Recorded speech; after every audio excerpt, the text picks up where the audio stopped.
Alright guys, I'm picking up this old air compressor. The compressor pump itself is no good, but the tank is good. The electric motor isn't worth anything. It's a real small capacity motor, as you can imagine. So I'm going to use this front end loader to stick in the bed of my pickup, I hope. Hopefully this doesn't go horribly wrong. I'm using an old Ford tractor with a front end loader. And I got that compressor sitting in the bucket. Not ideal situation because, of course, the bucket's not very deep, you know, as far as trying to lift something or set something in it. So what I'm going to do is I'm going to lift it up even, try and get close to my truck, and hopefully you're going to see. Have to tilt that bucket a little bit.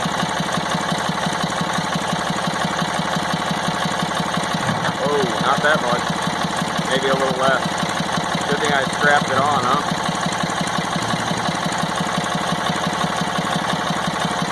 Now, the way this bucket comes up, it wants to stay at the same location, so I need it to tilt so I can keep that thing level. Not ideal, but whoa. It's not real easy because the valves are sticking. He doesn't use this tractor a lot, so it sits. And what I got to do is get above my tailgate, but not so far above that it becomes a problem. And by the way, his brakes don't work. So my idea of brakes is let out of the clutch and drop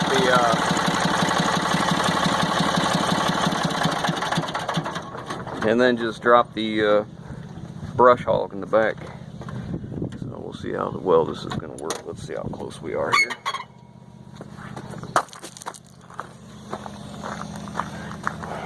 Yeah, that's doable. Just tilt that down, see how it works. See if we can make this work here. Don't stick, old girl. There we go. Nice and easy. Okay, guys. I got it in there. No trouble. No troubles at all. So we'll stick this back in this shed here. That went well. A little time and patience goes a long way, don't it?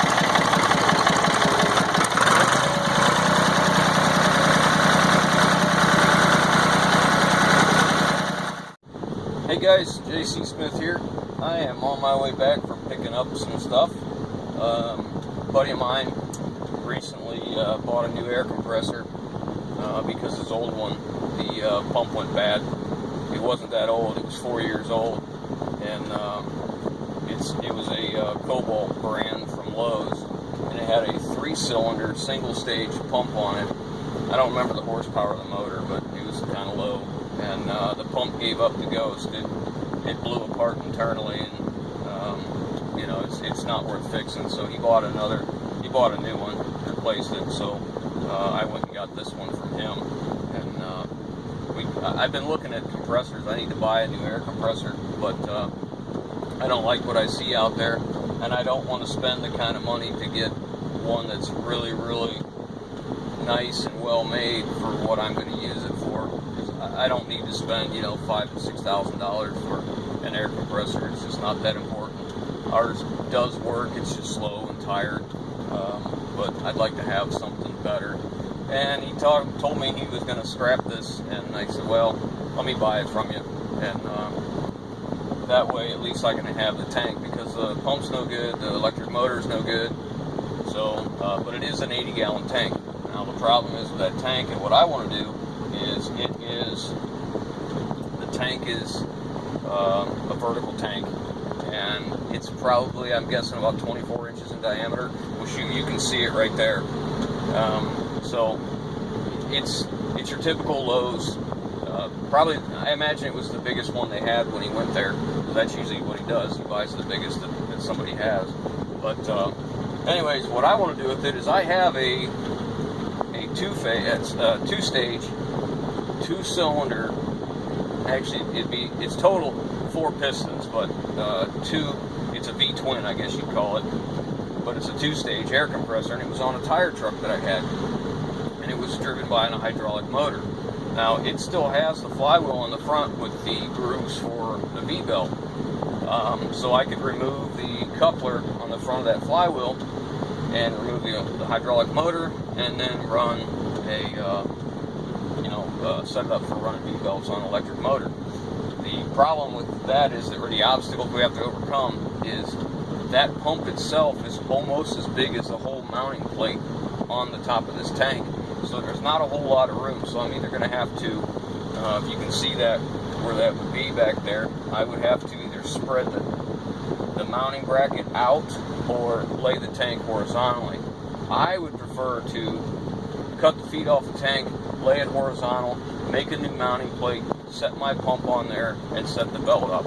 That way it's a little more stable, because that's going to be a very, very heavy, top-heavy compressor, and we're going to lag bolt it or anchor it to the concrete so it doesn't move, and put rubber underneath the feet. But even so, I would just prefer if it's horizontal. Plus, if it's horizontal, I will make brackets and I'll hang it off the side of the wall. Make L brackets coming off the building, and then bring a couple of cable ties from the roof just to help support it and get it up off the floor out of the way. And then draining it, I'll just put a remote drain on it with the 110 switch or 12-volt switch or something, where you flip it, the solenoid opens, it drains the tank.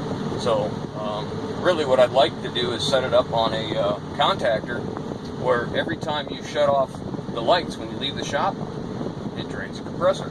So when you come back in the next day, you flip the lights on, it closes, and you build air in the compressor and hold it. That way every day it gets drained. You don't have to think about it. You know it's happening. So every day when you go to leave, you flip the switch off and you start to hear it drain out, so you know it's draining. You would know every time it drains. So that would be kind of an option maybe. But anyway, so what I'd like to do is take my compressor and put on it my pump. Now, all the research I've done and everything I've been looking around, is most of the pumps you find, this size pump with being what I have is a dual stage V-twin, requires, or most of them have, I shouldn't say requires, but they have 10 horsepower electric motors, which, wow, here comes a train. So, unfortunately, the biggest motor that I have right now, with the right RPM, is 7 horse, or 7.5. So I'm a little light on horsepower. And I don't know how that's going to work, if it's just going to burn the motor up. But I'm probably going to go ahead and try it, because I don't have any money in the motor. It came off something else when we upgraded or whatever. But that's going to be a project coming up, is building this air compressor here. Now that I've stopped, you can kind of see, let's make it a better picture. You kind of see how little that cage is. Look how tiny that motor is right there. But anyhow, the electric motor was still going, but the pump actually gave it up. So that's where we're headed. I really just want the tank. The rest of it I'll probably throw away. The cage that's around it, I seriously doubt I'll be able to use that, but maybe I can use part of it to protect, as a guard around the belts like it is there. But so that's a project we got coming up. I'm not going to be doing that for a little while, because I got so much other crap going on. So I'm going to unload the compressor and all with the Great All or skid steer or something. I'm just going to shove it in the corner of the shop and we'll get back to it. But that'll be a cool project, because we're going to take things that aren't supposed to be and put them together, and that's always interesting to me. But it'll be nice to have a compressor that builds good air pressure. Now the compressor I have, I'll have to do a little bit of rewiring, because it's set up, of course, it was driven by a hydraulic pump PTO on a truck, so it has pressure switches that turn PTO on and off at certain degrees, and we don't want that. We just want a standard pressure switch on the tank itself that interrupts the electric. and then feeds the electric motor. Now I'm probably going to use a motor starter because you're going to try and start up an electric motor that size without an electric starter, and it's that big jolt trying to get it going. A motor starter brings it up real slow, up to RPMs, instead of just jolting it and trying to start it. So we'll find a good motor starter on it and get it all set up. Hopefully it'll be a good unit for a long time. But the big bonus is that the compressor that I have is old. It's an old cast iron. It's big, it's heavy, and old usually, in a lot of cases, means we can probably get parts for it when it takes a crap. I may even freshen it up before we put it in. I don't know. We'll see what happens. But anyways, when we start that project, I'll bring you along. But I just wanted to give you kind of a heads up on what we're doing and what I'm up to today. So, all right, we'll catch you on the next one, guys. If you like what we're doing and you enjoy our videos, man, do me a favor, give me these thumbs up. I really appreciate it. And I love all the comments, you guys. This has been great. I really enjoy it. Update on the guess your way to the bus. Man, there's a lot of people guessing, and I'm gonna do something else. I'm gonna make another video because I don't want to be in this because I want the title to be correct, you know. But look for the next one. There'll be something interesting on that that'll give you an opportunity to maybe win. Maybe you can win a hat still if you didn't win one on the bus. So, all right, guys, look for the next one. All right, we'll be talking about that real quick. So we'll catch you on the next one. All right. All right, guys. So this is the air compressor we're going to use. This is a 2-stage twin cylinder. Look at the size of that jug. Man, I feel kind of weird saying that. Anyways, look at the size of that. And then there's the secondary or primary, whichever way you want to look at it. Now we're going to take this and we're going to put it on this. We're going to take all this crap off. This motor right here is way too little. What we're going to do, it's not going to focus on there, but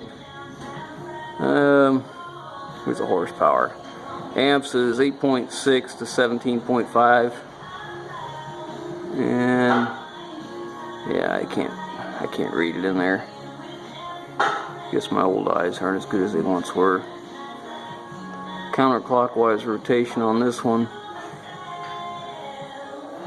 Single phase, 3,450 RPMs, 208 to 230. Yeah. Anyways, so we're going to take all that off. We're going to put this on. And one of the big reasons is we have it. And number two is, wait for it.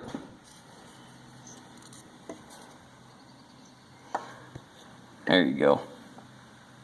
We like that. So we're going to get, Brandon's working on getting this apart. And we're going to see what it's going to take to set it on there. Ideally, I'd rather have this tank turned sideways and made it horizontal, but this will be all right. This may be too small, this perch here, but if it is, we'll just make something. We'll make it work. This one, I think it's this one. This is a cylinder that grenaded internally and blew all the oil out the side. So, all right, I just want to show you that. So there you go. I'm gonna get back on the electric. So Brandon has got all the old pump and the old motors off, and we won't be using this pressure switch. We'll replace that. And this is an 80-gallon tank, and there's the output here. Now the plan is to take this, which we found out. Brandon, this is a a Champion what? R30? R30D. R30D. It was chain driven by a hydraulic pump or hydraulic motor, but we've taken that off, so we're not going to use this. This is a 19-inch flywheel, so we have to figure out what size flywheel we need on the electric motor. The electric motor I have is 7.5 horse, so I looked the specs up on this, and it looks like it's 7.5 horse. I can still get 175 PSI out of this pump. They also have a listing for a 10 horse pump, motor, which is what I really think we need. One thing really cool about this, so you have the low pressure piston, brings it in from the intake into this piston, or this jug, and then pressurizes it, and then it sends it over into the opposite smaller diameter piston to make higher pressure. think is an add-on for the hydraulics, because this was a positive, and this is on the other end of it is this plug, and went to a electric solenoid on the hydraulic valve. One end was grounded, and this was basically just closed the circuit. So probably when it dropped pressure, or when it got too high a pressure, whether it was a high cutout or a low pressure cutout, I don't know. And it may be both. It might do two things. It might turn, make contact when it's low and cut out when it's high, all in one. I don't know. I kind of doubt that on there. I think there's something else, because this looks like it's been added. It comes off of here into this, and this is kind of a, I wouldn't say hokey, but yeah, it's hokey. It's just a U-bolt holding this thing on right here, which doesn't look factory. So, and this goes up, and it was cut. That's the way it was when we got it. So the plan is to take this good old American-made air compressor and stick it on the JA Pan special tank. I don't know where this tank was made. There's a tag on it. Assembled in the USA. Assembled in the USA. That's funny. Sanborn. Yeah, so if it's Sanborn, it's probably out of, what's that? Sanborn Industries. I can't make it out here. It doesn't say where, but anyways, there's the low sticker on it. But anyhow, so that's the plan. That's what we're kind of working on. Tomorrow I'm going to get the tank filled for the pressure washer. We're going to pressure wash it, clean it all up, and see. Brandon says we got enough room to mount it. Says the bolt holes right here are close enough, or there's enough metal here to make it work. We just have to find out if the pulley is going to have enough room to run in here. May have to lift it up, and then if there's enough room to get the motor over here and get them lined up. I don't think we'll be able to use these as fills, because this one fills off to the side, and this is a big, what is that, 1 inch line coming off there. Not that we couldn't move it, but this thing is so much bigger than the old pump that I don't know if there'll be enough room to bring it down here where it needs to go. But we'll see. Tomorrow we'll get it all pressure washed up and see what it is. What's this thing weigh, Brandon? 220 pounds? Something like that, I think. I don't remember now. It's pretty heavy pump. But anyways, I'll bring you along once we get ready to mount it.